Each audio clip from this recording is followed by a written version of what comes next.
السلام علیکم۔ اب ہم مزید یہاں نہیں ٹھہر سکتے۔ وقت کے ایک ایک سیکنڈ کی گنتی کرتے سلمان نے مضطرب لہجے میں کہا تو جاوید علی کو اس سے اتفاق کرنا پڑا۔ ہاں، ہمیں چلنا ہوگا، لیکن ان دونوں کا کیا ہوگا؟ ہم ان کے لیے بائک بھی نہیں چھوڑ کر جا سکتے۔ بے شک یہ اسمگل شدہ ہیں، لیکن کھوج لگانے والے کھوج لگا لیں گے کہ یہ کس کے استعمال میں رہی ہیں۔ لے جانے کی صورت میں وہ دونوں بعد میں آئے تو انہیں پریشانی ہوگی۔ اس کے پیش نظر وہاں سے روانگی کے فیصلے کے علاوہ اور بھی مسائل تھے۔ ایسا کرتے ہیں کہ ہم فی الحال یہاں سے نکل جاتے ہیں، پھر آگے کہیں جا کر ان کا انتظار کر لیں گے۔ وہ تجربہ کار اسمگلرز ہیں اور غیر قانونی طور پر سرحد پار کرنے کے طریقوں سے اچھی طرح واقف بھی۔ وہ اپنے لیے کوئی نہ کوئی راہ نکال ہی لیں گے۔ سلمان نے تجویز پیش کی جو حالات کے حساب سے مناسب ہی تھی۔ بوجھل دلوں کے ساتھ دونوں نے ایک ایک بائک سنبھالی۔ دل میں یہی دھڑکا لگا ہوا تھا کہ کہیں وہ دونوں کسی مصیبت میں تو نہیں پھنس گئے، لیکن یہ سمجھ نہیں آ رہی تھی کہ آخر ان کے ساتھ کیا ہوا ہوگا۔ زیادہ امکان تو اسی بات کا تھا کہ جب وہ دونوں تہہ خانے میں تھے اسی وقت کچھ پیش آیا تھا، لیکن کیا، یہ بات سمجھ میں نہیں آتی تھی، کیونکہ انہیں کسی غیر معمولی پن کا احساس نہیں ہوا تھا۔ دوسری بات یہ کہ جن لوگوں نے ان دونوں باپ بیٹے کے لیے مسئلہ پیدا کیا تھا، انہیں بعد میں ان دونوں کی راہ بھی تو روکنی چاہیے تھی، لیکن وہ تو بہت آرام سے نکل گئے تھے اور واپسی کے سفر پر گامزن تھے۔ مختلف سوچوں میں گرے ان کا سفر جاری تھا کہ پہلا کان پھاڑ دھماکہ سنائی دیا اور زمین اس بری طرح سے لرزی کہ ان کی بائکس لہرا کر رہ گئیں۔ اگرچہ عام بائکس ہوتیں تو شاید بے قابو ہو کر لڑک ہی جاتیں، لیکن خیر گزری کہ ذرا سی لرزش کے سوا ان کا کچھ نہیں بگڑا، لیکن دھماکوں کا سلسلہ شروع ہوا تو پھر پھیلتا ہی چلا گیا اور بالکل ایسا محسوس ہونے لگا کہ وہ کسی جنگی میدان میں ہیں جہاں کان پڑی آواز سنائی نہیں دیتی۔ پہلے دھماکے نے انہیں ہوشیار نہ کر دیا ہوتا تو ان کے لیے اپنی بائکس کو کنٹرول میں رکھنا مشکل ہو جاتا۔ وہ اصل مقام سے بہت دور نکل آئے تھے اور براہ راست کسی نقصان کی زد میں نہیں آ سکتے تھے، لیکن سائیڈ ایفیکٹس کا نشانہ بن سکتے تھے۔ مجبور ہو کر انہیں رکنے کا فیصلہ کرنا پڑا، ورنہ حادثے سے بھی دوچار ہو سکتے تھے۔ اپنی جگہ رکے رکے انہوں نے پیچھے مڑ کر دیکھا۔ عقب میں دور، بہت دور آگ کے شعلے بھڑکتے نظر آ رہے تھے اور ان شعلوں کی شدت بتا رہی تھی کہ آنند فارم ہاؤس، جہاں پاکستان کو سازش کا نشانہ بنانے کے لیے جمع کیا گیا اشوک کا اسلحہ رکھا تھا، اب خاک کے ڈھیر کے سوا کچھ نہیں رہے گا۔ اپنی اس کامیابی کے لیے اللہ کا احسان محسوس کرتے ہوئے انہوں نے کچھ اور ایسی آوازیں سنی جو دھماکوں کی آوازوں سے ہٹ کر تھیں۔ انہیں اندازہ لگانے میں دیر نہیں لگی کہ سرحدی محافظ حرکت میں آ گئے ہیں۔ اب ان کا یہاں مزید ٹھہرنا مناسب نہیں تھا۔ ویسے بھی اب دھماکوں کی شدت کم ہو جانے کے باعث زمین کی لرزش بھی کم ہو گئی تھی اور وہ ملک سبحان اور عرفان کے انتظار کی آخری کوشش بھی کر چکے تھے۔ چنانچہ بائکس سٹارٹ کیں اور وہاں سے روانہ ہو گئے۔ جس راستے پر وہ سفر کر رہے تھے یہ کوئی باقاعدہ راستہ نہیں تھا اور زمین کچی پکی ناہموار تھی۔ ان کے ذہنوں میں ایک خدشہ یہ بھی تھا کہ کہیں وہ راستے سے بھٹک نہ جائیں، کیونکہ اپنے طور پر انہوں نے کوشش تو پوری کی تھی کہ راستہ ذہن نشین کر لیں، لیکن اندھیرے میں اور وہ بھی کسی باقاعدہ راستے پر سفر نہ کرنے کے باعث اس کوشش کے 100% کامیاب ہونے کا امکان کم تھا۔ وہ بھٹک جاتے تو سرحدی محافظوں کے ہتھے بھی چڑھ سکتے تھے۔ انہی اندیشوں کے تحت سفر کرتے بالکل اچانک ہی ان کی آنکھوں پر تیز روشنی پڑی۔ روشنی پڑتے ہی وہ کسی خودکار رد عمل کے تحت دائیں بائیں مڑ گئے۔ جواب میں فوراً ہی پیچھے سے فائر آیا اور گولیاں ان کے آس پاس سے سنسناتی ہوئی گزرنے لگیں۔ جاوید علی دائیں طرف مڑا اور یہاں زمین کچھ زیادہ ہی ناہموار تھی اور اس کی بائک بری طرح اچھلتی ہوئی آگے بڑھ رہی تھی۔ اس نے ہیڈ لائٹ بند کر دی تھی، اس لیے زیادہ امکان یہی تھا کہ فائرنگ کرنے والے اسے دیکھ نہیں پا رہے ہوں گے، لیکن وہ بائک کی آواز سے بھی سمت کا اندازہ لگا سکتے تھے۔ دوسرے، ان کے پاس یقیناً بڑی تعداد میں اسلحہ موجود تھا، جب ہی وہ بنا رکے اندھادھند فائرنگ کیے جا رہے تھے۔ ایسی شدت کی فائرنگ میں کوئی بھی گولی اسے چاٹ سکتی تھی یا بائک کی پیٹرول ٹینکی یا ٹائر کو نشانہ بنا سکتی تھی۔ ان میں سے کوئی بھی بات پیش آتی، ناقابل تلافی نقصان ہوتا۔ چنانچہ اس نے بائک روک دی اور یہ اس کی خوش قسمتی تھی کہ جہاں اس نے بائک روکی وہاں بڑے بڑے چٹانی پتھر پڑے ہوئے تھے۔ بائک کو زمین پر لٹا کر وہ ان پتھروں کے ڈھیر کے پیچھے دبک گیا۔ دوسری طرف سلمان بھی یقیناً اسی جیسی مشکل کا شکار تھا، لیکن اطمینان کی بات یہ تھی کہ ابھی تک اس کے کانوں نے کوئی انسانی چیخ نہیں سنی تھی، جس کا مطلب تھا کہ اس کی طرح سلمان بھی ابھی تک محفوظ ہے۔ اس طرف سے اطمینان ہو جانے کے بعد اس نے اپنا لاہا عمل طے کرنا شروع کر دیا۔ یہ طے تھا کہ بھاگتے پھرنے کا کوئی فائدہ نہیں ہوگا، کیونکہ وہ ابھی تک بھارت کی سرزمین پر موجود تھے، اور بھارتی تعداد میں زیادہ ہونے کے علاوہ بھی بہت سی وجوہات کی بنا پر ان پر سبقت رکھتے تھے۔ بھاگنے کی صورت میں وہ بہر طور پکڑے جاتے، اور زندہ ان درندوں کے ہاتھ آنا کسی طرح ان کے اور ملک کے مفاد میں اچھا نہیں ہوتا۔ چنانچہ اس نے مارو یا مر جاؤ کے اصول پر چلنے کا فیصلہ کیا۔ اس کا اسلحہ اور پشت پر لٹکا بیگ بالکل محفوظ تھا۔ اپنی دور مار رائفل کو تھپکتے ہوئے وہ حرکت میں آ گیا اور سانپ کی سی تیزی سے رینگتا ہوا واپس اسی سمت جانے لگا جہاں سے ایک بڑی گاڑی کی ہیڈ لائٹس دیکھ کر ان لوگوں نے اپنی سمت بدلی تھی۔ وہاں سے اب بھی مسلسل فائرنگ کی جا رہی تھی، لیکن بدلے ہوئے انداز سے اس بات کا اندازہ ہو رہا تھا کہ وہ لوگ اب گاڑی تک محدود نہیں ہیں اور ارد گرد پھیل کر فائرنگ کر رہے ہیں۔ روشنی اب ان کی طرف بھی نہیں تھی، جو ظاہر ہے انہوں نے اس خدشے کے تحت بجھا دی تھی کہ روشنی میں خود ان کو ہی نشانہ نہ بنا لیا جائے۔ رینگتے رینگتے جاوید علی اتنے فاصلے پر پہنچ گیا کہ اسے تاروں کی روشنی میں وہاں کھڑی جیپ اور اس کے ڈرائیور کا ہیولہ نظر آنے لگا۔ اس نے سینے کے بل زمین پر پڑے پڑے فاصلے کا تعین کیا۔ اس کی دور مار رائفل یہاں سے جیپ کے ڈرائیور اور فیول ٹینک دونوں کو نشانہ بنا سکتی تھی۔ اسے بس انتخاب کرنا تھا۔ اس نے ڈرائیور کا انتخاب کیا، کیونکہ فیول ٹینک میں گولی لگنے کے بعد وہ ایک دھماکے سے پھٹتا اور پھر آگ جیپ کو لپیٹ میں لے کر سارے ماحول کو روشن کر دیتی۔ موجودہ صورتحال میں ان کے لیے اندھیرا ایک محفوظ پناہ گاہ تھا۔ رائفل کی لبلبی دبانے پر گولی جیٹ کی سی رفتار سے ڈرائیور کی طرف بڑھی اور اس نے پھرتی سے اپنی پوزیشن تبدیل کر لی۔ ڈرائیور کی چیخ ضرور نکلی ہوگی، لیکن فائرنگ کے شور میں سنائی نہیں دی۔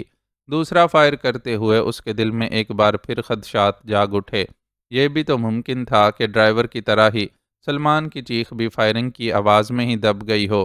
اسی وقت اس کے کانوں نے مشین گن کی آواز کو الگ سے شناخت کیا اور ڈھیروں ڈھیر سکون دل میں اتر آیا۔ فارم ہاؤس سے اٹھائی گئی مشین گن سلمان کے پاس تھی، اور اس کی آواز گونجنے کا مطلب تھا کہ سلمان بخیر و عافیت ہے اور حرکت میں آ چکا تھا۔ وہ خود پہلے سے زیادہ جوش و خروش سے جگہ بدل بدل کر فائر کرنے لگا۔ اسی وقت اسے احساس ہوا کہ فائرنگ کی شدت میں کچھ اور اضافہ ہو گیا ہے، لیکن حیرت انگیز طور پر یہ فائر ان کی طرف نہیں آ رہے تھے، اور ایسا لگ رہا تھا کہ ان کے دشمن مشکل میں پڑ گئے ہوں۔ اس نے صورتحال کا فائدہ اٹھاتے ہوئے کچھ اور پیش رفت کی اور پہلے سے زیادہ بہتر پوزیشن میں آ کر فائر کرنے لگا۔ اسی وقت فضا میں الو کی کرہ آواز بلند ہوئی اور اس نے بے اختیار ایک گہرا سانس لیا۔ وہ سمجھ گیا کہ ان کے مددگار بن کر بھارتیوں کے مقابلے میں اترنے والے ملک سبحان اور عرفان ہیں۔ تین مختلف سمتوں سے فائر آنے کی وجہ سے بھارتیوں کا ناطقہ بند ہو گیا تھا اور وہ بکھلائے ہوئے محسوس ہو رہے تھے۔ ان کی تعداد میں بھی خاصی کمی ہو گئی تھی، کیونکہ اب وہ پہلے کی طرح شدت سے فائرنگ نہیں کر رہے تھے۔ صورتحال کی اس تبدیلی کو محسوس کر کے جاوید علی نے جیپ کے فیول ٹینک کو نشانہ بنانے کا فیصلہ کر لیا۔ فیول ٹینک میں گولی لگی اور پھر ایک زوردار دھماکہ ہوا۔ وہ فائر کرتے ہی تیزی سے پلٹ گیا تھا اور اس مقام کی طرف جا رہا تھا جہاں بائک چھوڑی تھی۔ بائک لے کر وہ واپس وہیں پہنچا تو فائرنگ کا سلسلہ رک گیا۔ جلتی ہوئی جیپ کی وجہ سے ماحول خاصا روشن تھا اور اس روشنی میں وہ ملک سبحان کو دیکھ سکتا تھا۔ ملک نے بھی اسے دیکھ لیا اور لپک کر اس کے قریب آیا۔ عرفان اور سلمان کہاں ہیں؟ اس نے بے چینی سے پوچھا۔ عرفان سلمان کو لینے اس طرف گیا ہے۔ سلمان کے پاؤں میں گولی لگی ہے، اس لیے وہ خود سے بائک چلا کر لانے کے لائق نہیں ہے، ملک سبحان نے اسے آہستہ سے بتایا اور اس سمت دیکھنے لگا جہاں سے ان دونوں کی آمد متوقع تھی۔ تم دونوں یہاں تک کیسے پہنچے؟ ملک کی تقلید میں خود بھی اسی سمت دیکھتے ہوئے اس نے سوال کیا۔ فارم ہاؤس کی وین میں۔ مجھے چھت پر جانے پر وہ وین گیٹ کے پاس کھڑی نظر آ گئی تھی اور مجھے لگا کہ اگر ہم اس وین کو لے کر آگے نکل جائیں تو یہ زیادہ بہتر ہوگا۔ شکر ہے میری چھٹی حس کا یہ اشارہ کام دے گیا اور بروقت ہم آپ لوگوں کی مدد کرنے میں کامیاب رہے۔ ہاں، لیکن ابھی ہم خطرے کی حد سے باہر نہیں نکلے ہیں۔ یہاں اتنی شدت سے فائرنگ ہوئی ہے جسے سن کر بی ایس ایف والے ادھر کا رخ ضرور کریں گے۔ اتنی تاخیر بھی شاید انہیں اس لیے ہو گئی ہے کہ انہیں فارم ہاؤس میں ہونے والے دھماکوں نے پہلے ہی الجھا رکھا ہوگا۔ آپ کا خیال ٹھیک ہے، ہمیں یہاں سے فوری طور پر نکلنا ہوگا۔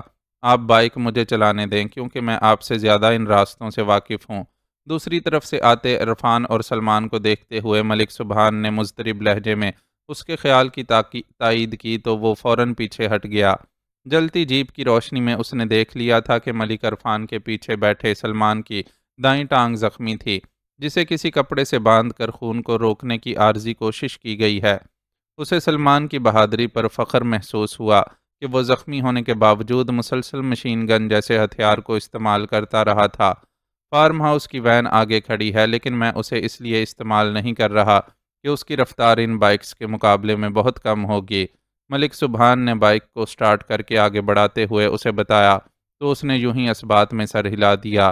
ان باپ بیٹے کی رائڈنگ کی مہارت کے تو وہ یہاں آتے ہوئے ہی قائل ہو گئے تھے، لیکن واپسی کے سفر میں وہ جس رفتار سے بائکس کو دوڑا رہے تھے اس نے ظاہر کر دیا تھا کہ یہ مہارت سے بھی آگے کمال کو پہنچی ہوئی رائڈنگ تھی، اور یوں لگتا تھا کہ وہ مکھن میں سے بال کی طرح یہاں سے نکل جانے میں کامیاب ہو جائیں گے۔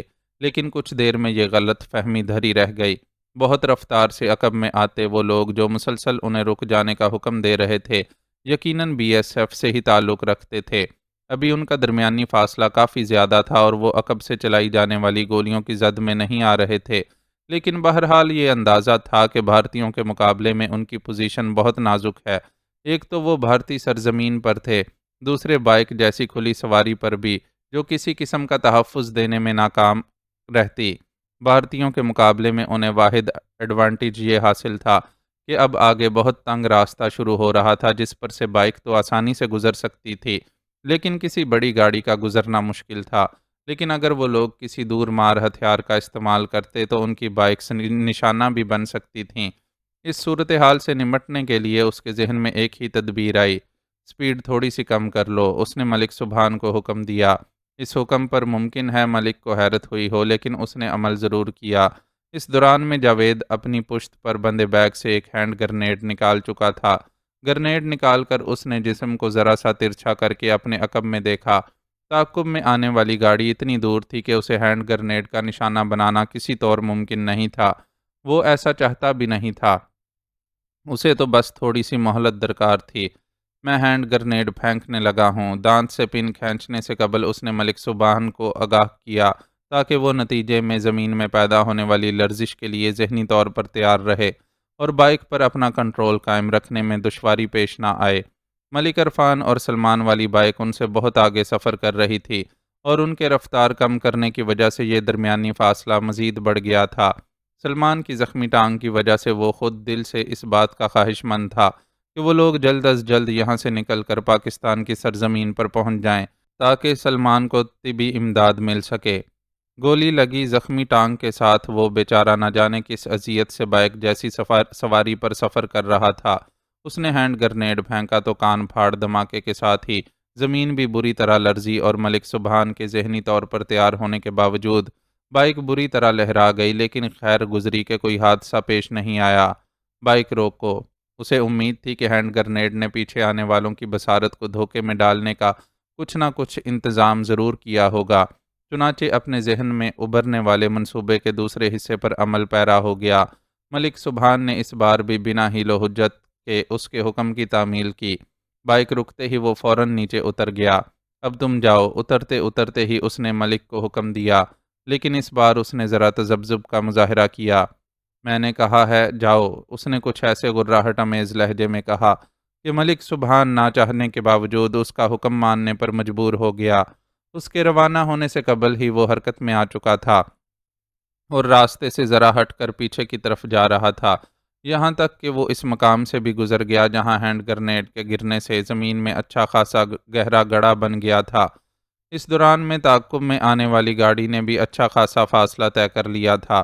وہ ایک جانب اوندا ہو کر اس طرح لیٹ گیا کہ صرف اس کا سر زمین سے تھوڑا اٹھا ہوا تھا اور اس کے داہنے ہاتھ میں ایک اور ہینڈ گرنیڈ موجود تھا۔ گہرے رنگ کے لباس اور رات کے اندھیرے نے اسے چھپا کر رکھنے میں بے حد معاونت کی تھی۔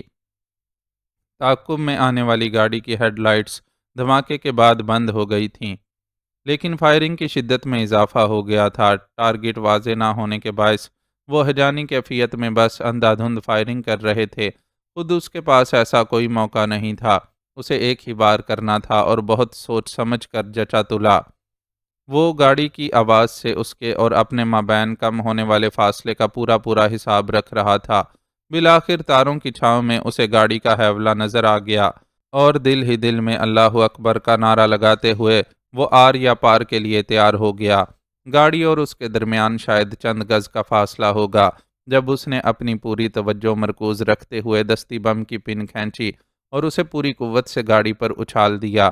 دستی بم کے اپنے ہاتھوں سے نکل کر گاڑی تک پہنچنے کا مختصر پل اس نے گویا پلس رات پر کھڑے شخص کی سی وحشت سے گزارا، اور اگلے ہی پل سنائی دینے والے کان پھاڑ دھماکے کے ساتھ دونوں بازوؤں میں اپنا سر اور چہرہ چھپاتا ہوا زمین سے بالکل چپک گیا۔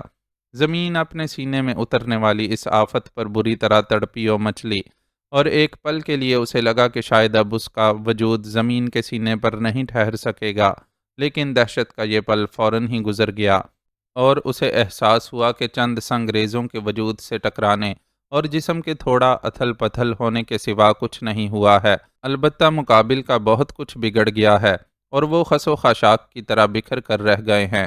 وہ دل میں اللہ کا شکر بجا لاتا ہوا اپنی جگہ سے اٹھا اور پوری قوت سے آگے کی طرف دوڑ پڑا۔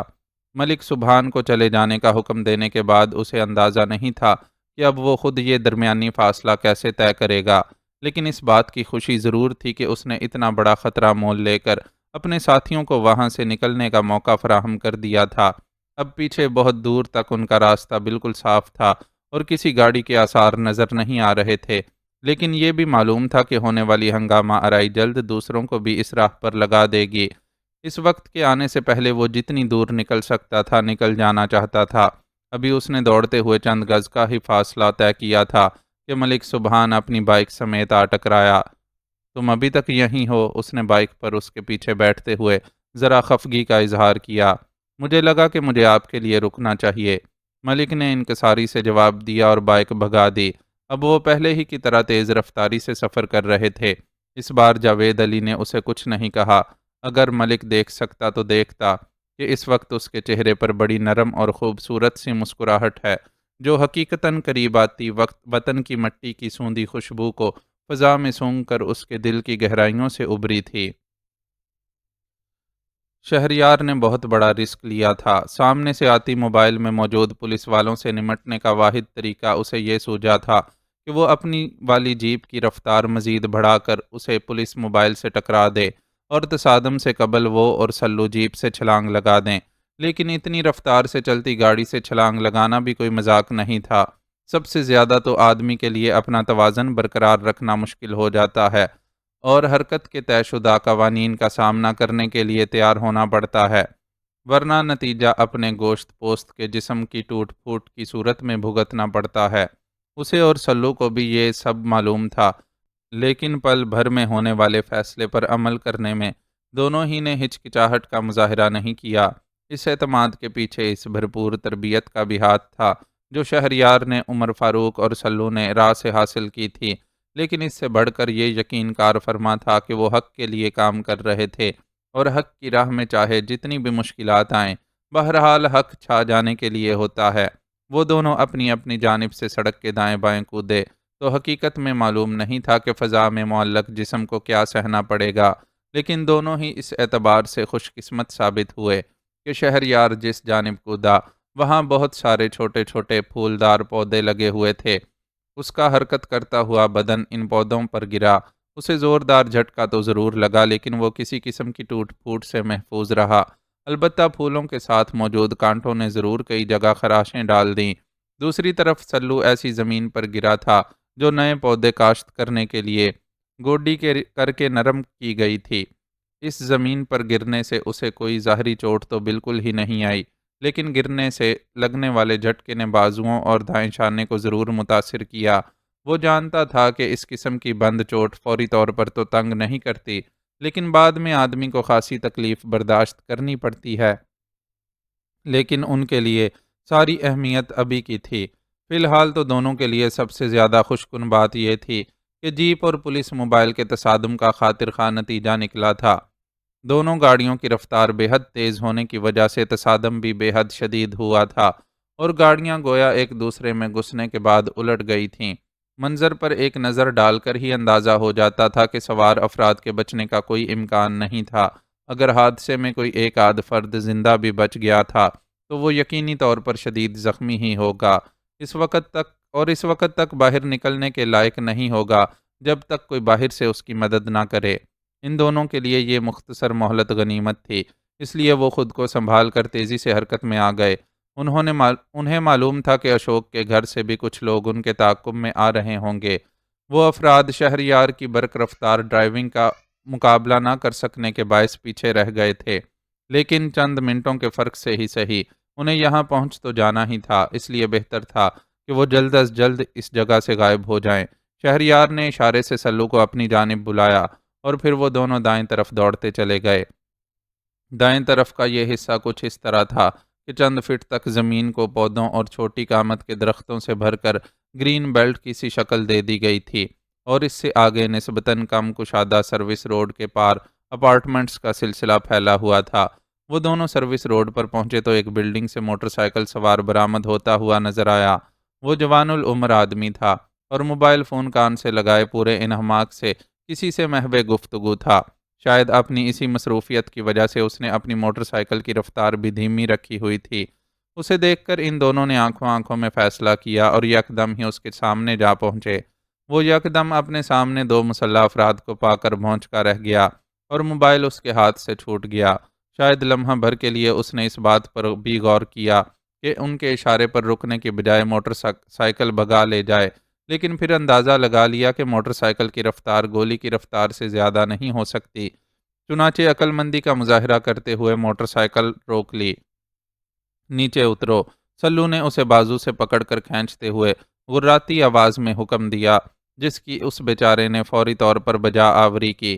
اس کے موٹر سائیکل چھوڑتے ہی سلو نے اس کی جگہ سنبھال لی اور شہریار پھرتی سے اس کے پیچھے بیٹھ گیا۔ موٹر سائیکل فوراً ہی ہوا ہو گئی اور اس کا مالک بیچارہ صدمے کسی کیفیت میں دیکھتا ہی رہ گیا۔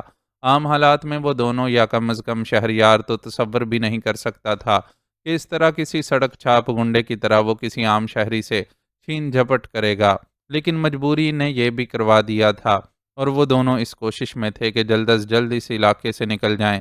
انہوں نے اپنے جسموں پر موجود پولیس والوں کی قمیضیں بھی راستے میں ہی اتار پھینکی تھیں۔ چنانچہ چلتی جیپ سے زمین پر چھلانگ لگانے کے نتیجے میں لگنے والی دھول مٹی بھی کسی حد تک دور ہو گئی تھی اور اندر سے ان کی اجلی قمیضیں نکل آئی تھیں۔ البتہ پینٹوں پر کچھ داغ دبے نظر آ رہے تھے اور ہاتھ بھی بالکل صاف نہیں تھے، خاص طور پر شہریار کی ہتھیلیوں وغیرہ پر آنے والی خراشوں سے نکل کر جم جانے والا خون نمایاں تھا، اور ضرورت اس امر کی تھی کہ وہ لوگ اسی حلیے میں شہر بھر میں گھومنے پھرنے کی بجائے اپنے حلیے کو مزید معقول بنانے کی کوشش کریں۔ وہ تو شکر ہوا کہ کوئی ان کے تعاقب میں نہیں تھا، یقیناً پیچھے آنے والے سڑک پر متصادم کھڑی گاڑیوں کو دیکھ کر ان میں الجھ گئے ہوں گے، اور پہلی نظر میں تو انہوں نے یہی سمجھا ہوگا کہ دونوں گاڑیوں کے سوار ہی کام سے گئے۔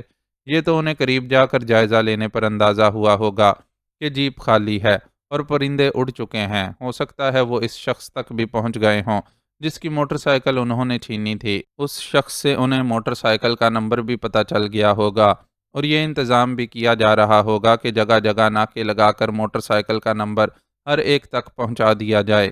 ان حالات میں ان کا دیر تک اس موٹر سائیکل کو استعمال کرنا بھی مناسب نہیں ہوتا۔ چنانچہ مناسب فاصلہ طے کرنے کے بعد ایک ایسی جگہ موٹر سائیکل چھوڑ دی جہاں سے انہیں کوئی دوسری سواری آسانی سے مل جائے۔ موٹر سائیکل چھوڑ کر دوسری سواری تلاش کرنے کے مختصر عرصے میں شہریار نے عبد الرحمن سے رابطہ کیا۔ ارے ہیرو، کدھر ہو تم لوگ؟ دوسری طرف سے عبد الرحمن نے فوراً ہی چہکتی ہوئی آواز میں پوچھا۔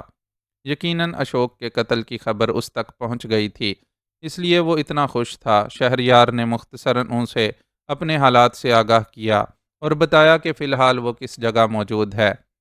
پھر تو کوئی فکر والی بات ہی نہیں ہے، تم آٹو رکشہ یا ٹیکسی پکڑو اور مون ہوٹل پہنچ کر اس کے مینیجر سے ملو، میں اسے تم دونوں کے بارے میں بتا دوں گا۔ آگے وہ خود سب سنبھال لے گا۔ عبد الرحمن نے گویا چٹکی بجاتے ہوئے مسئلہ حل کیا اور اپنی بات کو آگے بڑھاتے ہوئے بولا، ذرا پھرتی سے کام لو استاد، اتنا بڑا حادثہ ہوا ہے، ابھی پورے شہر میں آگ بھڑک اٹھے گی اور کسی کے لیے کہیں آنا جانا ممکن نہیں رہے گا۔ ٹھیک ہے، شہریار نے اس کے مشورے کے جواب میں مختصراً کہہ کر رابطہ منقطع کر دیا۔ اس پل اسے احساس ہوا کہ شہر کی فضا بدل رہی ہے اور لوگ بدحواس سے نظر آ رہے ہیں۔ تیزی سے بند ہوتی دکانیں، سڑکوں سے غائب ہوتی گاڑیاں اور اجلت میں پیدل ہی کسی نہ کسی سمت بھاگتے افراد نشاندہی کر رہے تھے کہ اشوک کے قتل کی خبر نیوز چینلز سے نشر کی جا چکی ہے اور لوگ اس خبر کے رد عمل سے خوفزدہ ہو کر اپنی جانوں اور املاک کو محفوظ کرنے کی فکر میں ہیں۔ وہ ایک آٹو رکشہ کو تقریباً زبردستی روک کر اس میں سوار ہوئے تو وہاں پہلے ہی گولی چلنے کی آواز سنائی دی، جس پر مزید بھگدڑ مچ گئی۔ کدھر جانا مانگتا ہے صاحب؟ ابھی اپن کوئی سواری نہیں پہنچائے گا، شہر کے حالات ٹھیک نہیں ہیں، اپن دھندا بند کر کے اپنے گھر جائے گا۔ رکشے والے نے ان کے اس طرح اپنے رکشے میں آ گھسنے کا سخت برا مانا اور بگڑے ہوئے موڈ کے ساتھ بولتا چلا گیا۔ اس کی بات ختم ہونے تک باقاعدہ فائرنگ کا سلسلہ شروع ہو گیا اور اس کے ساتھ ہی مچنے والی لوگوں کی چیخو پکار اور گاڑیوں کے چلاتے ہارنز نے فضا کو مزید سنگین بنا دیا۔ یہ سنگینی یقینی طور پر رکشے والے پر بھی اثر انداز ہو رہی تھی اور وہ کمانے دھمانے کی فکر چھوڑ کر اپنے گھر کی محفوظ چار دیواری تک پہنچنے کے لیے بے چین تھا۔ اسی لیے اسے یہ زبردستی کے سوار ایک آنکھ نہیں بھا رہے تھے۔ مون ہوٹل چلو۔ رکشہ ڈرائیور کے احتجاج کو خاطر میں نہ لاتے ہوئے سلو نے سرد لہجے میں اسے حکم دیا اور ساتھ ہی پسٹل نکال کر اس کی گردن پر رکھ دیا۔ سرد مہر لہجے کو تو شاید رکشہ ڈرائیور نظر انداز بھی کر دیتا، لیکن گردن سے ٹکے سرد لوہے کو کیسے نظر انداز کر سکتا تھا، جبکہ وہ جانتا تھا کہ اس سرد لوہے کی اگلی گئی چھٹانک بھر کی گولی آدمی کو ہمیشہ ہمیشہ کے لیے سرد کر دیتی ہے۔ اس کی گگی بند گئی۔ جلدی چلو، سلو ایک بار پھر گرایا تو وہ بے چونو چراں کے رکشے کو حرکت میں لے آیا، لیکن لوگوں پر طاری اجلت اور دہشت نے ٹریفک کو عجیب بے ڈب کر دیا تھا اور جلد از جلد نکلنے کے چکر میں گاڑیاں پھنس کر رہ گئی تھیں۔ اوپر سے آگے کہیں جلاؤ گھیراؤ بھی شروع ہو گیا تھا۔ روڈ جام ہے صاحب، ادھر سے آگے جانے کا راستہ نہیں ملے گا۔ رکشے والے نے فریادی لہجے میں اپنی مجبوری بیان کی۔ سلو اسے پسٹل کی پہلی جھلک دکھانے کے بعد پسٹل واپس اندر رکھ چکا تھا، لیکن اس کا رعب تو اپنی جگہ قائم تھا۔ دیکھو، سڑک سے ہٹ کر کہیں اندر کی گلیوں وغیرہ سے راستہ جاتا ہو تو وہاں سے نکال لو۔ اس بار شہریار نے اسے ذرا نرم لہجے میں کہا تو وہ سر ہلاتا ہوا کوشش میں مصروف ہو گیا۔ بے ترتیب ہو جانے والے ٹریفک میں سے رکشے کو نکالنے کے لیے راستہ بنانا کچھ آسان نہیں تھا۔ بیچارہ ڈرائیور خاصی دیر کی کوشش کے بعد اس میں کامیاب ہو سکا اور رکشے کو ایک چوڑی گلی میں لے گیا۔ گلی کا رخ کرنے والے وہ لوگ تنہا نہیں تھے۔ سڑک کی صورتحال سے مایوس ہو کر بہت سے لوگوں نے اس طرف کا رخ کیا تھا، لیکن بہرحال وہاں سڑک جیسی خراب صورتحال نہیں تھی، خصوصاً اس اعتبار سے بھی کہ وہاں جلاؤ گھیراؤ کرنے والوں نے ابھی تک کوئی کارروائی نہیں کی تھی۔ ان کا باقی راستہ آرام سے کٹ گیا۔ صاحب، آپ بولو تو ادھر ہی اتار دوں؟ ادھر اتر کر آپ اس سائیڈ والی گلی میں جاؤ گے تو مون ہوٹل کا پچھلا دروازہ مل جائے گا۔ سڑک پر لے جانے میں خطرہ ہے، سامنے سے گولیاں چلنے کی آواز آ رہی ہے۔ رکشے والے نے رکشہ روکا اور ایک بغلی گلی کی طرف اشارہ کرتے ہوئے عاجزانہ لہجے میں بولا، ٹھیک ہے، ہم یہیں اتر جاتے ہیں۔ شہریار نے کہا اور اپنی قمیض کی جیب سے نوٹوں کی ایک گڈی نکال کر اس کی طرف بڑھائی۔ ایک ساتھ اتنے سارے نوٹ دیکھ کر رکشے والے کی آنکھیں پھٹ گئیں۔ رکھ لو، یہ تمہاری خدمت کا انعام ہے۔ تم نے اتنے خراب حالات میں ہمیں ہماری منزل تک پہنچایا، اس لیے تم ایسے انعام کے حقدار ہو۔ شہریار نے نرمی سے کہتے ہوئے نوٹوں کی گڈی اس کے ہاتھ میں تھما دی، پھر ذرا تنبیہ کرنے والے لہجے میں بولا، یاد رکھنا کہ آج کے دن کی کوئی بات تمہیں بھول کر بھی یاد نہیں کرنی اور نہ کسی کو ایک لفظ بھی بتانا ہے، ورنہ تمہارے ساتھ کچھ برا ہوا تو اس کے ذمہ دار تم خود ہوگے۔ جو حکم مائی باپ۔ رکشے والے نے اس کے آگے ہاتھ جوڑ دیے۔ اس دوران میں سلو لا تعلق سا بیٹھا رہا تھا۔ گڈ۔ شہریار نے اس کا شانہ دھیرے سے تھپ تھپایا اور پھر وہ اور سلو رکشے سے اتر گئے۔ رکشے والے نے پھرتی سے اپنا رکشہ سٹارٹ کر کے موڑ لیا اور وہ دونوں اس گلی میں داخل ہو گئے جس میں ہوٹل مون کا عقبی دروازہ تھا۔ عقبی دروازہ بند تھا، جس کے ساتھ ہی ایک کال بیل لگی ہوئی تھی۔ کال بیل کا بٹن دبانے پر فوراً ہی ایک گارڈ نمودار ہوا۔ مینیجر سے ملنا ہے، ہمیں عبدل نے بھیجا ہے۔ گارڈ کی سوالیہ نظروں کے جواب میں شہریار نے باروب لہجے میں بتایا تو وہ کچھ مروب نظر آنے لگا۔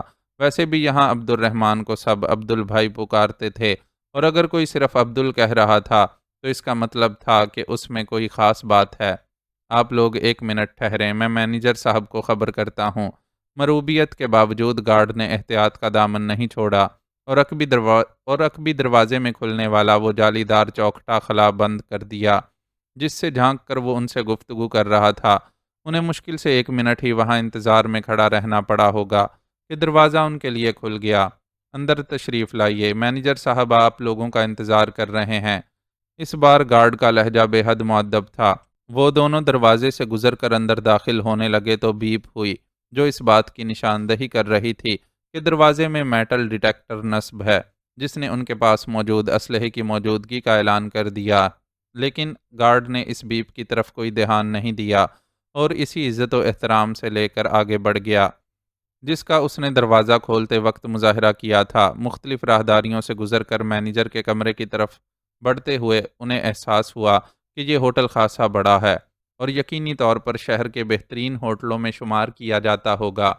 آپ اندر چلے جائیے، مینیجر صاحب آپ کا انتظار کر رہے ہیں۔ ایک کمرے کے سامنے رک کر اس کے دروازے پر آہستہ سے دستک دیتے ہوئے گارڈ نے ان سے کہا اور خود ہی دروازہ بھی کھول دیا۔ وہ دونوں اندر داخل ہوئے۔ ان کے اندازے کے برخلاف وہ کمرہ کسی دفتر کی بجائے سٹنگ روم کی طرز پر سجا ہوا تھا۔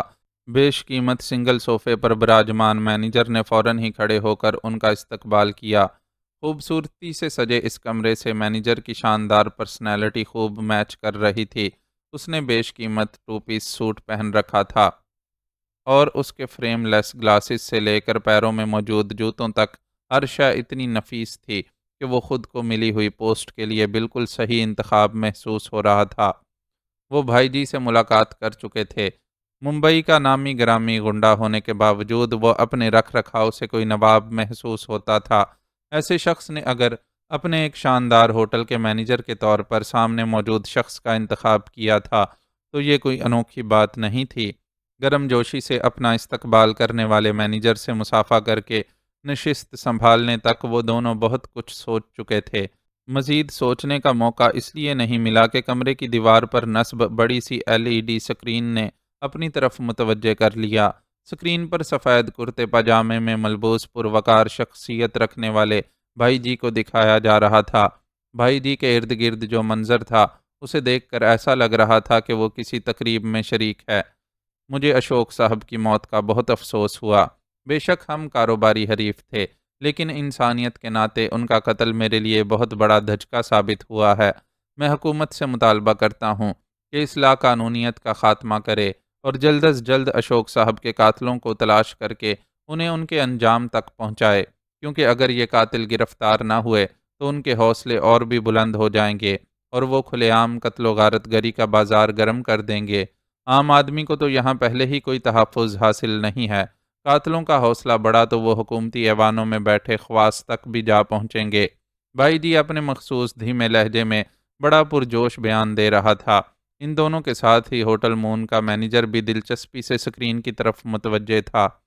آپ کا کیا اندازہ ہے سر، اشوک صاحب کے قتل میں کن لوگوں کا ہاتھ ہو سکتا ہے؟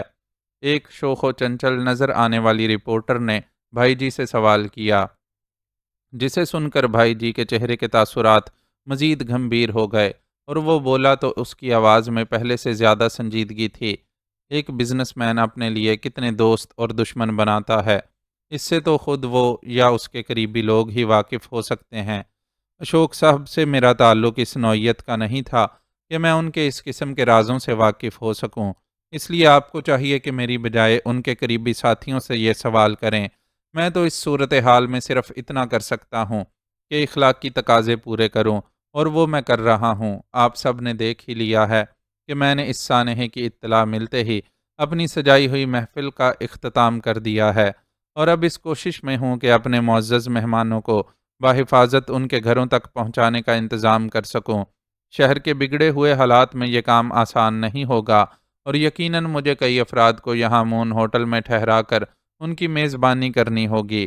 بھائی جی کے الفاظ نے انہیں چونکا دیا۔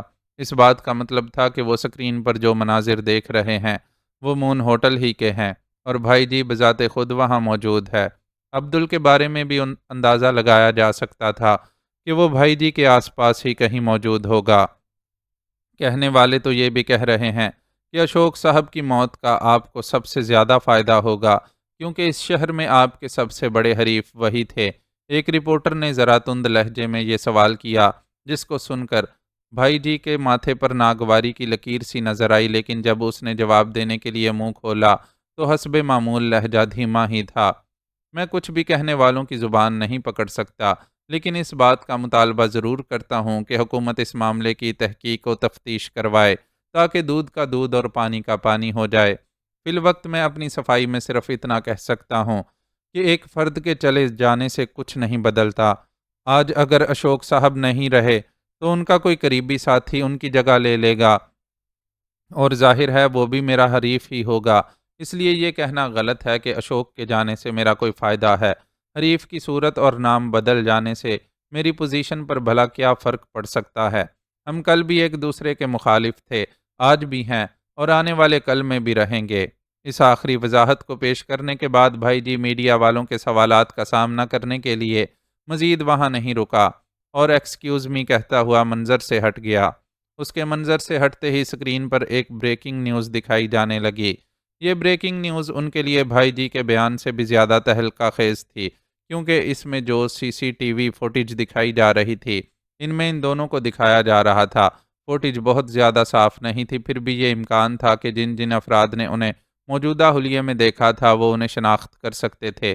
فوٹیج کو دکھاتے ہوئے بتایا جا رہا تھا کہ یہ فوٹیج اس عمارت کے عقبی حصے میں نصب خفیہ کیمرے سے حاصل کی گئی ہے، جس سے پہلی بار اشوک صاحب پر گولی چلائی گئی تھی اور وہ خوش قسمتی سے بچ گئے تھے، لیکن قاتلوں نے مستقل مزاجی سے ان کا پیچھا کیا اور پولیس والوں کے بحروپ میں اپنا کام کر گزرے۔ اسکرین پر بار بار اشوک کے گھر کے سامنے کے مناظر دکھائے جا رہے تھے اور ایک ایک سیکنڈ کے حساب کتاب کے ساتھ بتایا جا رہا تھا کہ قاتلوں نے کب اور کیسے اشوک کو نشانہ بنایا، جس کے نتیجے میں نہ صرف وہ ہلاک ہو گیا بلکہ آگے جا کر فرار کی کوشش میں دہشت گردوں نے کئی اور افراد کی زندگیوں کو بھی داؤ پر لگا دیا۔ کمرے میں موجود وہ تینوں نفوس اتنے انہماک سے یہ سب دیکھ رہے تھے کہ نیوز اینکرز کی آواز کے سوا وہاں کوئی دوسری آواز سنائی نہیں دے رہی تھی۔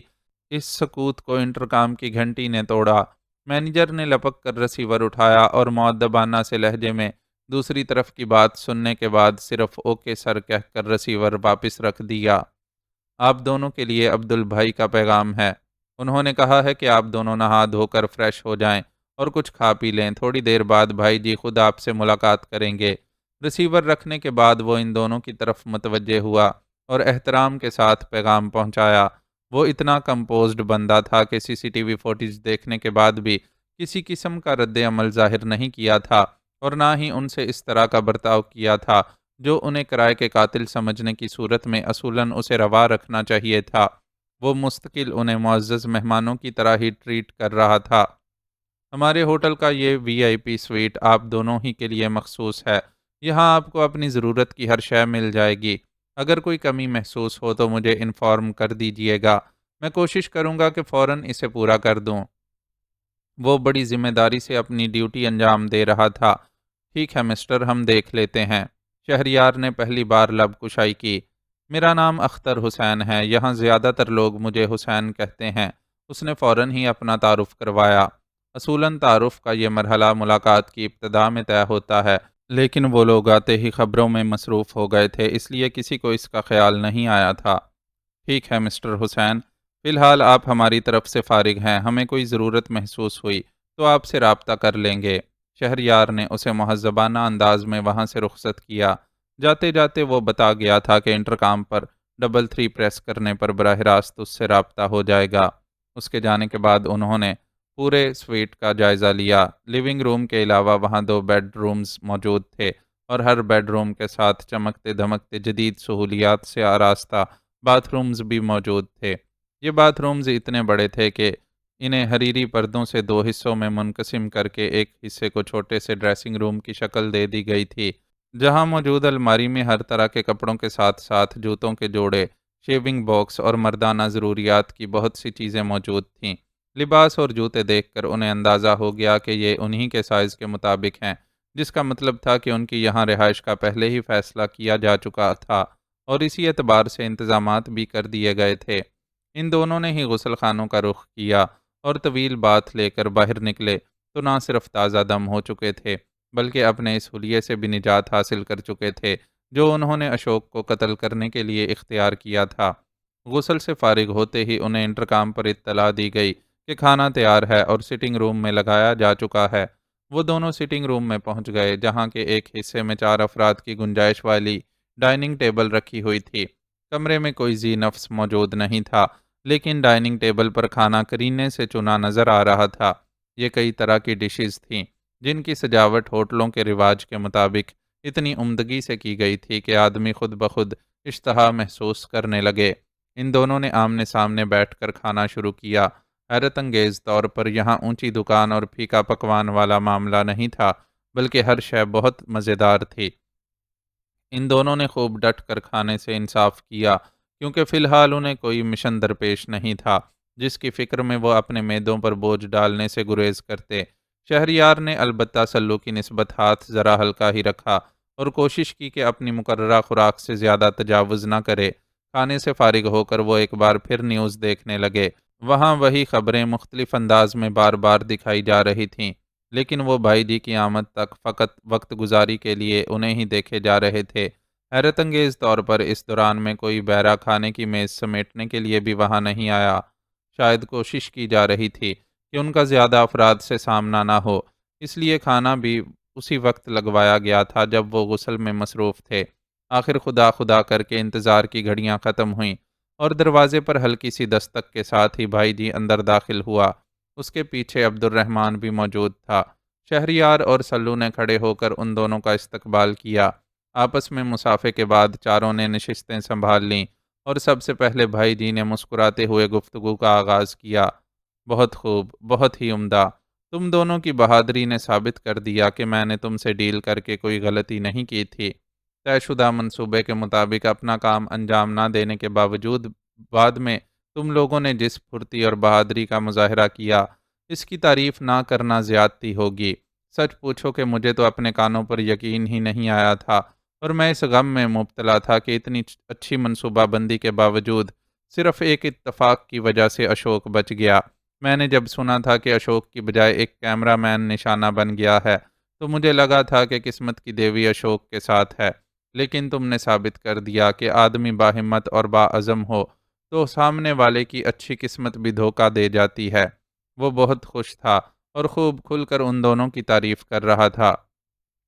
آپ کو مبارک ہو، آپ اپنے دشمن سے نجات پانے میں کامیاب ہو گئے اور وہ بھی اس خوبی سے کہ آپ کے اور آپ کے تمام اہم آدمیوں کے پاس جائے واردات سے دور کہیں اور موجود ہونے کا ٹھوس ثبوت موجود ہے۔ مجھے یقین ہے کہ آج رات بھی دی جانے والی پارٹی اسی خاص مقصد کے لیے رکھی گئی ہوگی۔ شہریار نے اس کی بات کے جواب میں بولنا شروع کیا تو اس کے ہونٹوں پر مسکراہٹ کا نام و نشان بھی نہیں تھا اور وہ معمول سے زیادہ سنجیدہ نظر آ رہا تھا۔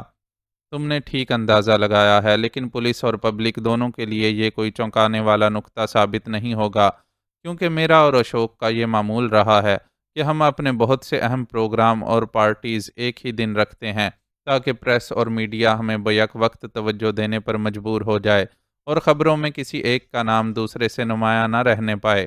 بھائی جی نے اطمینان سے اس کی بات کا جواب دیا، لیکن آج تو آپ اشوک سے اس معاملے میں شکست کھا گئے۔ آج تو ہر طرف وہی چھایا ہوا ہے۔ سلو نے اسکرین کی طرف اشارہ کرتے ہوئے بے ساختگی سے تبصرہ کیا۔ اسکرین پر اس وقت اشوک کی لاش کے کلوز اپ دکھائے جا رہے تھے، البتہ آواز بند ہونے کی وجہ سے کچھ سنائی نہیں دے رہا تھا۔ یہ آخری موقع ہے جو اشوک کو یوں اہمیت مل رہی ہے۔ آنے والے وقتوں میں لوگ اس کا نام تک بھول جائیں گے اور پورے ممبئی میں بس بھائی جی کا نام چلے گا۔ عبد الرحمن نے وفاداری کا ثبوت دیتے ہوئے فوراً سلو کی بات کا جواب دیا۔ خوش وہ ویسے ہی بہت نظر آ رہا تھا، لیکن تم لوگوں کی طرف سے تو یہ بیان دیا گیا ہے کہ اشوک کے مرنے سے کوئی فرق نہیں پڑتا اور جلد ہی کوئی اور اس کی جگہ لے لے گا۔ سلو نے اعتراض کیا۔ اسے وقت کی ضرورت کو دیکھتے ہوئے کہا گیا ہے، لیکن آنے والے وقت میں پورا ممبئی دیکھے گا کہ کیسے اشوک کا گینگ ٹکڑوں میں تقسیم ہوتا ہے اور اس کے آدمی کتے کی موت مارے جاتے ہیں۔ پناہ بس صرف انہیں ملے گی جو بھائی جی کے تابع دار ہو جائیں گے، باقی کو ممبئی میں جگہ ملی بھی تو زمین کے اندر ملے گی، زمین کے اوپر تو بس وہی رہ سکے گا جو بھائی جی کے نام کی مالا جپے گا۔ عبد الرحمن نے آگے کا پروگرام بتایا۔ بھائی جی کے ہونٹوں پر پھیلی دھیمی سی مسکراہٹ سے ظاہر تھا کہ وہ اپنے اس خاص چیلے کے ایک ایک لفظ سے متفق ہے۔ او پھر تو تم اپنی ممبئی پر حکمرانی کی پیشگی مبارکباد قبول کر لو، جانے جب یہ نوبت آئے تب ہم کہاں ہوں۔ سلو نے خوش مزاجی کا مظاہرہ کیا۔ وہ دیکھ رہا تھا کہ شہریار اس وقت گفتگو میں خاص دلچسپی نہیں لے رہا ہے، اس لیے خلاف معمول خود بولنے کا فریضہ انجام دے رہا تھا۔ کیا بات ہے برخوردار، تم کچھ چپ چپ سے ہو؟ کوئی الجھن یا پریشانی ہے تو ہمیں بتاؤ۔ ہمیں بالکل اچھا نہیں لگ رہا کہ ہمارے جس دوست نے ہمارا اتنا بڑا کام کیا وہ خود اس طرح الجھا ہوا بیٹھا رہے۔ بھائی جی جیسا زیرک آدمی اس کی خاموشی کو محسوس نہ کرے، یہ کیسے ممکن تھا؟ چنانچہ بڑی محبت سے پوچھنے لگا۔ یہ اور بات کہ شہریار اس محبت برے لہجے سے دھوکہ کھانے والا نہیں تھا اور جانتا تھا کہ بھائی جی اس دنیا کا آدمی ہے جہاں محبت سے زیادہ مفادات کو ترجیح دی جاتی ہے۔ چنانچہ بغیر لاگ لپیٹ کے اپنے دل میں موجود شکوہ سنا ڈالا۔ ہمیں یہ اطلاع فراہم کی گئی تھی کہ جس عمارت سے میرا ساتھی اشوک پر گولی چلائے گا اس کے عقبی دروازے پر کوئی کیمرہ نصب نہیں ہے، لیکن اب جو حقائق سامنے آ رہے ہیں اس سے پتہ چل رہا ہے کہ وہ اطلاع غلط تھی اور ظاہر ہے یہ بات ہمارے مفاد میں ٹھیک نہیں ہے۔ ٹی وی چینلز پر تصویریں دکھائی جا رہی ہیں، تصویروں کی مدد سے کسی نے شناخت کر کے اگر ہماری نشاندہی کر دی تو ہم کتنی مشکل میں پڑ جائیں گے اس کا اندازہ کیا جا سکتا ہے، اور اب اس سٹیج پر جبکہ کامیابی بس 2 قدم کے فاصلے پر ہی ہے، میں کوئی رسک نہیں لینا چاہتا۔ تم بیکار میں فکر مند ہو رہے ہو میرے دوست، ذرا ٹیلی ویژن پر چلنے والی تصویریں دیکھو اور پھر آئینہ دیکھو، تمہیں خود ہی اندازہ ہو جائے گا کہ تمہارے سارے خدشات بے بنیاد ہیں۔ بھائی جی نے مسکراتے ہوئے اس کے خدشات دور کرنے کی کوشش کی۔ وہ سب ٹھیک ہے، لیکن آپ سیکرٹ ایجنٹس کو نہیں جانتے، ان میں ایسے ایسے ماہر موجود ہوتے ہیں جو میک اپ کے پیچھے موجود آدمی کا اصل چہرہ بھی کھنگال ڈالتے ہیں، اور ہمیں تو نہ جانے کتنے لوگوں نے دیکھا ہوگا۔ ان دیکھنے والوں میں سے کچھ ایسے بھی ہوں گے جنہوں نے ہمیں اس ہوٹل تک بھی آتے ہوئے دیکھا ہوگا، اور کچھ نہیں تو ہوٹل کے عملے میں سے ہی چند افراد اس بات کے گواہ ہیں کہ ہم یہاں مقیم ہیں۔ ان میں سے کوئی بے شک مخبری نہ کرے، لیکن باتوں باتوں میں اپنے کسی عزیز یا رشتہ دار یا دوست کے سامنے تذکرہ تو کر سکتا ہے کہ اشوک کی موت کے ذمہ دار افراد ہوٹل مون میں ٹھہرے ہوئے ہیں، اور یہ بات عقل مند آدمی جانتا ہے کہ کوئی راز اگر ایک بار لیک ہو جائے تو پھر راز نہیں رہتا۔ سفر کرتا ہوا ایسی جگہ پہنچ جاتا ہے جہاں پہنچنے سے اسے روکنا ہوتا ہے۔ شہریار اس کی تسلی سے مطمئن نہیں ہوا۔ تم نے میرے بارے میں درست اندازہ نہیں لگایا ہے برخوردار، یہاں دور دور تک کسی میں اتنی جرت نہیں ہے کہ میرے خلاف مخبری کر سکے۔ پورا ممبئی جانتا ہے کہ ہوٹل مون بھائی جی کی ملکیت ہے، اور اگر کسی نے تمہیں یہاں آتے ہوئے دیکھا بھی ہوگا تو وہ اپنی زبان کھولنے کی غلطی نہیں کرے گا، کیونکہ اس غلطی کا انجام وہ خود اچھی طرح جانتا ہوگا۔ رہی ہوٹل کے عملے کی بات تو ان کی طرف سے تو میں تمہیں 200% ضمانت دے سکتا ہوں۔ جن لوگوں نے تمہیں یہاں دیکھا ہے وہ میرے اتنے اعتماد کے بندے ہیں کہ میری مرضی اور اجازت کے بغیر کہیں زبان کھولنا تو دور کی بات ہے، وہ مجھ سے پوچھے بغیر سانس بھی نہیں لے سکتے، اور بالفرض کسی طرح پولیس یا خفیہ اداروں تک یہ بات پہنچ بھی جاتی ہے کہ تم لوگ ہوٹل مون میں چھپے ہوئے ہو، تو کسی مائی کے لال میں اتنی جرت نہیں ہو سکتی کہ تمہیں بازیافت کروانے کے لیے یہاں ریڈ کر سکے، اس لیے تم اپنی سیکیورٹی کی طرف سے پورا اطمینان رکھو۔ بھائی جی نے بہت ٹھہرے ہوئے لہجے میں یقین دہانی کروائی اور بے پرواہی سے سگار کے کش لینے لگا۔ اس کے زیر استعمال یہ سگار 100% امپورٹڈ تھا، اور اس کی خوشبو اتنی شاندار تھی کہ ارد گرد موجود افراد میں سے کوئی ناگواری محسوس نہیں کر سکتا تھا۔ بھائی جی نے جو کچھ بولا 100% کھرا ہے، پھر بھی اگر تم لوگوں کا من نہیں مانتا تو اپن اس بات کا بندوبست کر دیتا ہے کہ تم کو ادھر سے کہیں اور شفٹ کر دے تاکہ تمہاری ساری ٹینشن ہی ختم ہو جائے۔ عبد الرحمن نے بہت دیر بعد اس گفتگو میں حصہ لیا اور ایک تجویز پیش کی۔ اس کی یہ تجویز سن کر بھائی جی کے چہرے کے تاثرات تبدیل نہیں ہوئے، وہ پہلے ہی کی طرح اطمینان سے سگار سے شغل کرتا رہا، جس کا مطلب تھا کہ اس کے دست راست عبدل نے جو تجویز پیش کی ہے اس سے اسے کوئی اختلاف نہیں ہے۔ شہریار نے چند سیکنڈ کے لیے اس تجویز پر غور کیا اور پھر فیصلہ سنا دیا کہ وہ لوگ یہاں سے شفٹ ہونا پسند کریں گے۔ یہ فیصلہ اس نے کسی عقلی دلیل کی بنیاد پر نہیں کیا تھا، بس اس کی چھٹی حس کہہ رہی تھی کہ یہاں رکنا مناسب نہیں ہے، اور اس نے اپنی چھٹی حس پر بھروسہ کرنا مناسب سمجھا تھا۔ ٹھیک ہے، تم لوگ 10 منٹ انتظار کرو، میں ابھی اس کا انتظام کرتا ہوں۔ اس کا فیصلہ سن کر عبد الرحمن نے کہا، اور پھر وہ اور بھائی جی وہاں سے رخصت ہو گئے۔ اس موقع پر بھائی جی نے مکمل خاموشی اختیار کیے رکھی تھی اور ایک دم سے لا تعلق ہو گیا تھا۔ یہ لوگ ہمیں بیوقوف بنانے کی کوشش کر رہے ہیں۔ مجھے پورا یقین ہے کہ انہیں عمارت کے عقبی راستے پر کیمرے کی موجودگی کے بارے میں معلوم تھا، لیکن انہوں نے جان بوجھ کر ہم سے یہ بات چھپائی، کیونکہ ان کا مفاد اسی میں تھا کہ ہماری تصویریں منظر پر آ جائیں اور لوگوں پر یہ ثابت ہو جائے کہ اشوک کے قتل میں ملوث افراد کا بھائی جی کے گینگ سے کوئی تعلق نہیں ہے۔ ان دونوں کی روانگی کے بعد سلو نے ذرا غصے سے اپنے خیالات کا اظہار کیا۔ یہ بات میں بھی سمجھتا ہوں، لیکن جان بوجھ کر جتایا نہیں۔ ابھی ہمیں ان لوگوں کے تعاون کی ضرورت ہے، اس لیے ضروری ہے کہ اختلافات کو بڑھنے نہ دیں۔ شہریار نے رسان سے اسے جواب دیا، اور پھر وہ دونوں وہاں سے اپنی روانگی کی تیاری کرنے لگے۔ فنگر پرنٹس کے سلسلے میں انہوں نے پہلے ہی حتی الامکان احتیاط کی تھی۔ اشوک کو انجام تک پہنچانے کے لیے استعمال ہونے والے لباس البتہ ابھی ویسے ہی پڑے تھے، چنانچہ ان دونوں ملبوسات اور ان کے ساتھ حلیے کی تبدیلی کے لیے استعمال ہونے والی دیگر اشیاء کو ایک باتھ روم میں یکجا کر کے انہیں نظر آتش کیا گیا اور راکھ فلیش میں بہا دی گئی۔ لگنے والی معمولی چوٹوں کی صفائی اور ان پر جراثیم کش ادویات کا استعمال وہ غسل کے ساتھ ہی کر چکے تھے۔ اس وقت دو دو پین کلرز پانی کے ساتھ نگلیں اور خلیوں میں ممکنہ تبدیلیاں بھی کر ڈالیں، لیکن یہ بہت معمولی تھیں، کیونکہ یہاں ان کے پاس میک اپ کا سامان موجود نہیں تھا اور نہ ہی اتنی مہلت تھی کہ وہ کسی سے فرمائش کر سکتے۔ ان چھوٹے چھوٹے چند کاموں کو نمٹانے میں ہی 10 منٹ کا وقت تیزی سے گزر گیا، اور انہوں نے بیڈ روم والے حصے میں دستک کی آواز سنی۔ آنے والا ہوٹل کا مینیجر تھا۔ آپ لوگوں کے لیے گاڑی تیار ہے، اس نے انہیں اطلاع دی تو وہ لیونگ روم میں آ گئے۔ وہاں پہلے ہی کی طرح ان کی لا علمی میں ڈائننگ ٹیبل سمیٹنے کا کام کیا جا چکا تھا۔ گاڑی ہوٹل کے مین گیٹ کے ساتھ ہی لگائی گئی تھی۔ آپ کے حلیے پہلے کے مقابلے میں اتنے مختلف ہیں کہ کسی کے لیے آپ لوگوں کو پہچاننا ممکن نہیں ہوگا۔ آپ پورے اطمینان سے عام افراد کی طرح جائیں اور گاڑی میں بیٹھ جائیں۔ لیونگ روم میں پہنچ کر مینیجر نے انہیں کچھ اور ہدایات دیں اور پھر مسکراتے ہوئے مسافے کے لیے ہاتھ آگے بڑھایا۔ میں آپ دونوں کو سی آف کرنے کے لیے آپ کے ساتھ باہر تک جانے میں خوشی محسوس کرتا، لیکن میرا یہ عمل آپ کے لیے مناسب نہیں ہوگا، اور اس خصوصی سلوک کی وجہ سے ارد گرد بو سونگھتے پھرتے افراد آپ کی طرف متوجہ ہو جائیں گے۔ مسافہ کرتے ہوئے اس نے وضاحت کر دی کہ وہ انہیں یہیں سے رخصت کر رہا ہے، اور ساتھ ہی وجہ بھی بیان کر دی۔ اٹس اوکے، ہم لوگوں کی زندگیوں میں ان فارمیلٹیز کی گنجائش ہوتی بھی نہیں۔ شہریار نے سنجیدگی سے اس کی بات کا جواب دیا اور قدم آگے بڑھائے۔ تعاون کے لیے شکریہ۔ موجودہ حالات میں ہم لوگ خود بھی بہت ٹینس ہیں۔ ابھی تھوڑی دیر پہلے اطلاع آئی ہے کہ ویسٹ میں بھائی جی کے ایک ریسٹورنٹ کو آگ لگا دی گئی ہے۔ ظاہر ہے یہ اشوک کے آدمیوں کا کام ہوگا۔ وہ لوگ دوسری جگہوں پر بھی ایسی کارروائیاں کر سکتے ہیں، اس لیے مجھے اپنے اس ہوٹل کی سیکیورٹی کی طرف سے بھی ہوشیار رہنا ہوگا۔ وہ مہذب آدمی تھا اور یقیناً اپنی اسی خصوصیت کی بنا پر اس پوسٹ پر کام بھی کر رہا تھا۔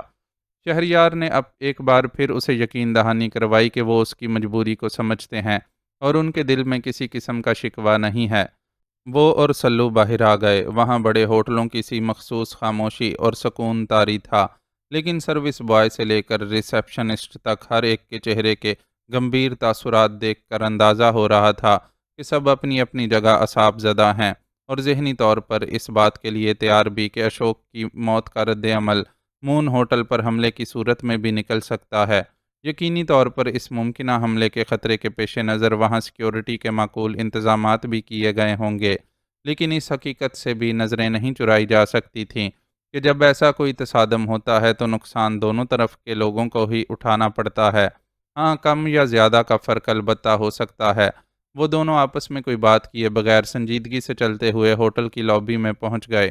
لابی کی سجاوٹ بہت خوبصورت تھی اور وہاں بڑے بڑے آرام دہ اور بیش قیمت صوفے لگائے گئے تھے۔ دیوار پر ایک بڑا LCD بھی موجود تھا جس پر خبریں ہی چل رہی تھیں، اور خبروں کا موضوع یقینی طور پر آج کے واقعات ہی تھے، لیکن وہاں ان خبروں کو دیکھنے کے لیے زیادہ افراد موجود نہیں تھے۔ پوری لابی میں کل 3 افراد صوفوں پر بیٹھے ہوئے تھے۔ ان میں سے ایک لیپ ٹاپ کھولے کچھ کام کر رہا تھا، دوسرے کے سامنے اخبار کا فلمی خبروں والا صفحہ کھلا ہوا تھا، اور تیسرا اونگنے کے انداز میں نیم و آنکھوں سے خبریں دیکھ رہا تھا۔ وہ لابی سے گزرے تو ان تینوں میں سے کوئی بھی ان کی طرف متوجہ نہیں ہوا، اور وہ وہاں سے نکلتے چلے گئے۔ باہر حسب اطلاع ان کے لیے ڈرائیور سمیت ایک گاڑی موجود تھی۔ ان دونوں کے بیٹھتے ہی گاڑی حرکت میں آ گئی۔ اس لمحے پہلی بار شہریار نے محسوس کیا کہ سلو پرسکون نہیں ہے، اور بار بار عقب نما آئینے میں دیکھنے کے علاوہ پیچھے گردن موڑ کر ایسے دیکھ رہا ہے جیسے اسے اپنے تعاقب کا اندیشہ ہو۔ Any problem? آخرکار شہریار کو اس سے پوچھنا ہی پڑا۔ بھٹناگر، وہاں ہوٹل کی لابی میں نے بھٹناگر کو دیکھا تھا، اس نے بے چین سے لہجے میں بتایا تو شہریار کو ایسا محسوس ہوا کہ وہ کسی حد تک خوف زدہ بھی ہے۔ کون ہے یہ بھٹناگر؟ اس کے شانے پر دلاسا دینے کے انداز میں ہاتھ رکھتے ہوئے اس نے سلو سے دریافت کیا، البتہ آواز اتنی دھیمی تھی کہ ڈرائیور کے لیے اس کی بات سمجھنا دشوار ہوتا۔ را کا ایک اہم بندہ، مجھے ٹریننگ اسی نے دی تھی، سلو نے بتایا تو شہریار کے حلق سے بے اختیار ایک ہلکی سی کراہ نکلی۔ سلو جیسی آفت کو تربیت دینے والا شخص کوئی معمولی آدمی تو نہیں ہو سکتا تھا۔ کیا اس نے تمہیں دیکھ لیا تھا؟ وہ بے حد سنجیدہ لہجے میں پوچھنے لگا۔ بظاہر تو اس کی توجہ میری طرف نہیں تھی، لیکن اس جیسے آدمی کے بارے میں یقین سے کچھ کہنا ممکن نہیں ہے۔ اس کی آنکھیں بند بھی ہوتیں تو مجھے یہی شک ہوتا کہ اس نے مجھے دیکھ لیا ہوگا۔ ان تینوں میں سے کون بھٹناگر تھا؟ اس کا جواب سن کر شہریار کی تشویش کچھ اور بھی بڑھ گئی، اور اس نے دریافت کیا۔ اب اس کی اپنی نظریں بھی عقب نما آئینے اور گرد و پیش کا جائزہ لینے میں مصروف تھیں۔ چند گھنٹے قبل والا ماحول بالکل تبدیل ہو چکا تھا۔ وہاں اب نہ تو گاڑیوں کا ہجوم تھا اور نہ ہی بھاگتے دوڑتے لوگ۔ ہر قسم کی دکانیں، ریسٹورنٹس اور دیگر رات گئے چلنے والے کاروباری مراکز بند ہو چکے تھے، اور ایک ہو کا سا عالم تھا۔ ایک آدھ جگہ انہیں جلے ہوئے ٹائرز اور گاڑیوں کے ڈھانچے بھی نظر آئے۔ ان کی گاڑی کے علاوہ سڑک پر سے بس اکا دکا گاڑیاں ہی گزر رہی تھیں۔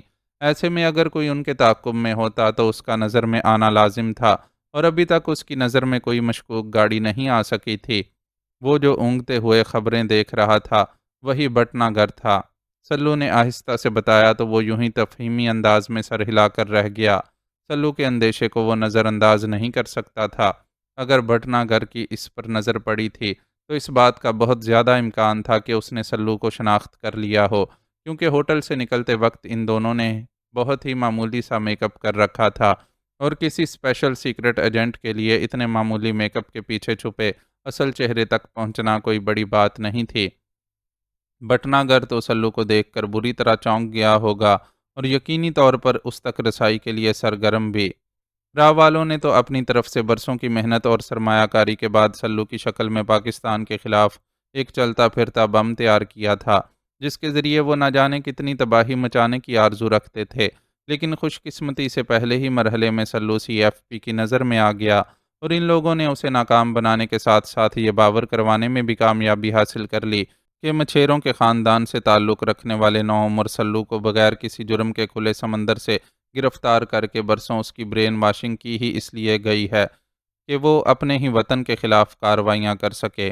بعد میں حالات نے بھی سلو پر یہ بات ثابت کر دی، اور اب وہ پورے خلوص کے ساتھ شہریار کا ساتھ دے رہا تھا۔ راہ والے بھی یقینی طور پر اپنے اس مہلک ہتھیار کے کھو جانے کے بعد تشویش میں گرفتار رہے ہوں گے، اور انہیں جستجو رہی ہوگی کہ کسی طرح سلو تک رسائی حاصل کر سکیں۔ ان حالات میں اگر بھٹناگر نے اسے ہوٹل کی لابی میں دیکھ لیا تھا تو یہ کسی صورت ممکن نہیں تھا کہ وہ اسے آسانی سے اپنے ہاتھوں سے نکلنے دیتا۔ وہ کچھ نہ کچھ تو ضرور کر رہا ہوگا، لیکن کیا، یہ ابھی تک سامنے نہیں آ سکا تھا۔ بظاہر تو کوئی ان کا تعاقب بھی نہیں کر رہا تھا۔ سامنے ایک پولیس جیپ کھڑی ہے، اور اس سے ہمیں رکنے کا اشارہ کیا جا رہا ہے۔ اچانک ہی ڈرائیور نے بلند آواز میں آگاہ کیا تو وہ دونوں ہی چونک گئے۔ کیا حکم ہے صاحب، بولو، رکنا ہے کہ نہیں؟ ڈرائیور نے اطلاع دینے کے ساتھ ہی فوراً ہی دریافت کیا۔ اسی وقت شہریار نے دیکھا کہ ایک گاڑی انہیں اوورٹیک کرتی ہوئی آگے نکلی ہے، اور اسے بھی رکنے کا اشارہ کیا جا رہا ہے۔ گاڑی روک لو، اگر کوئی خطرہ محسوس ہوا تو پھر نکل پڑنا۔ اسے خیال آیا کہ شاید حالات کی وجہ سے شہر میں مختلف جگہ ناکہ بندی کر کے پولیس اپنی ڈیوٹی پوری کر رہی ہے۔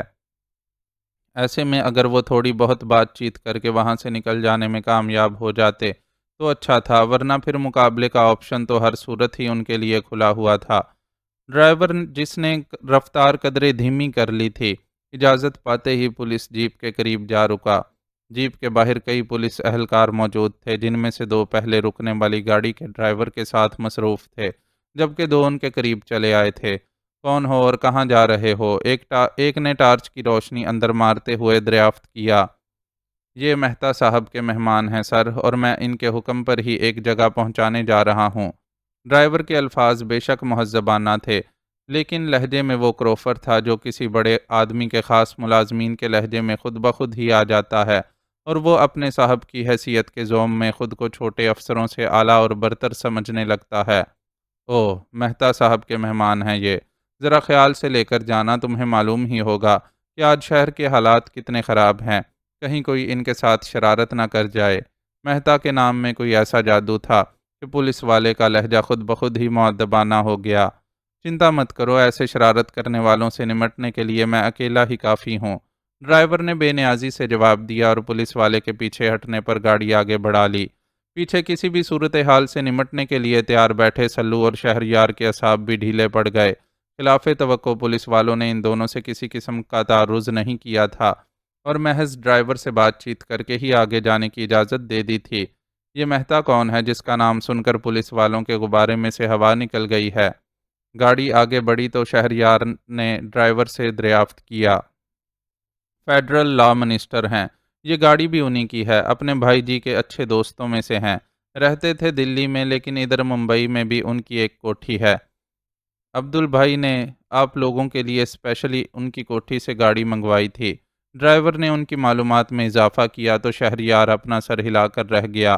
اسے سمجھ آ گئی تھی کہ یہ ڈرائیور کے بیان سے زیادہ مہتا کی گاڑی کا اثر ہوگا، جو پولیس والوں نے بغیر چیکنگ اور تفتیش کے انہیں جانے کی اجازت دے دی۔ پولیس والے ان معاملات میں بے حد ہوشیار اور باخبر ہوتے ہیں، اور بڑے آدمیوں کی گاڑیوں کو خوب پہچانتے ہیں۔ اس نے دل میں عبدل کی دور اندیشی کو بھی سراہا، جس نے شہر کے مخدوش حالات میں ان کے لیے ایسا عمدہ انتظام کیا تھا۔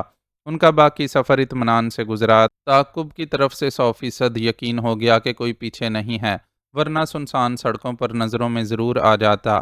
صبح ہونے میں زیادہ دیر نہیں ہے، بہتر ہے کہ ہم تھوڑی سی نیند لے لیں تاکہ آئندہ کی کارروائی کے لیے فریش ہو سکیں۔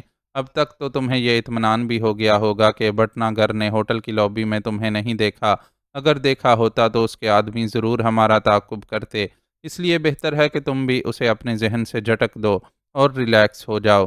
ڈرائیور انہیں ایک چھوٹے بنگلے میں پہنچا کر چلا گیا تو شہریار سلو سے مخاطب ہوا۔ سلو کو بہت زیادہ بولنے کی عادت تو یوں بھی نہیں تھی، لیکن اس وقت اس پر جو گمبھیر سنجیدگی طاری تھی وہ شہریار کو بہت زیادہ محسوس ہو رہی تھی، اس لیے اس کا شانہ تھپکتے ہوئے تسلی دینے والے انداز میں بولا۔ اس کی بات سن کر سلو کے انداز میں کوئی فرق نہیں آیا، تاہم اس نے اختلاف نہیں کیا اور فوراً ہی اس کمرے کی طرف بڑھ گیا جس کی بطور خوابگاہ بنگلے پر موجود واحد ملازم نے نشاندہی کی تھی۔ شہریار بھی سر جھٹک کر اپنے لیے مخصوص خوابگاہ کی طرف بڑھ گیا۔ معزز ناظرین و سامعین، لائک، کمنٹس اور شیئر ضرور کریں، شکریہ۔